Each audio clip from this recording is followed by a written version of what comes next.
Ok, số đây nè, đừng học này này chia được biệt này chai cái đấy gọi chia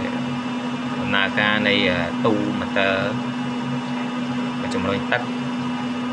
đâyยังอาจจะก็จำน้ำหรือก็ยังอาจเรียนบ้านเกี่ยวกับการเซตอัพเรื่องเกี่ยวกับดำเนินการบริเวณจังเดี๋ยวต้องหนังเพลิงนักน้องไปต้องบริเวณนี้อันนี้เชียร์กองตะได้ยังอาจบัดบาบ้านในทางไปได้ยังบัดบัดบัดđượcบาก็ยังอาจจดอันนี้โดยเฉพาะเพจดีสังเตยยังมวยจังนะยังให้ไปต้องนี่มันสบายดำเนินการให้หนังชกไปได้ยังจดstart ឬក៏យើងអត់ចុចវាឲ្យរានឬក៏ឲ្យ stop ទេអាចចុចបេតុងវិញហើយតកតងនឹងចំណុចនេះគឺបរិមាណទឹករបស់វាយើងអាចចំណាំទៅតកតងនឹងហាយនេះមានន័យថាទឹកនៅក្នុង stand របស់យើងហ្នឹងអាច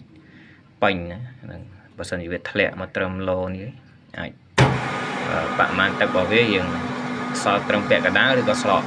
ច្រើនជាងហ្នឹងទៀតចឹងណាសិនជាករណីភ្លើងវារត់ដល់ត្រាយនេះគឺមានន័យថាវាអស់ទឹកនៅក្នុង stand អញ្ចឹងយើងអាចចំណាំយើងមិនចាំបាច់ឡើងទៅមើល stand ឬទៅអីចឹងហើយ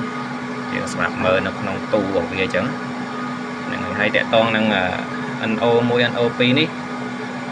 តកតងនឹងដំណើរការរបស់ motor អញ្ចឹងវាអូតូរបស់វា stop មួយវា run មួយមានន័យថាដំណើរការមួយម្ដងវាដំណើរការ motor មួយនៅពេលដែល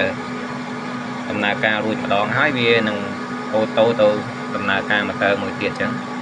ហ្នឹងអញ្ចឹងតកតងនឹងការប្រើប្រាស់និងការឆែករបស់វាគឺយើងមានតែប៉ុណ្្នឹងទេបាទ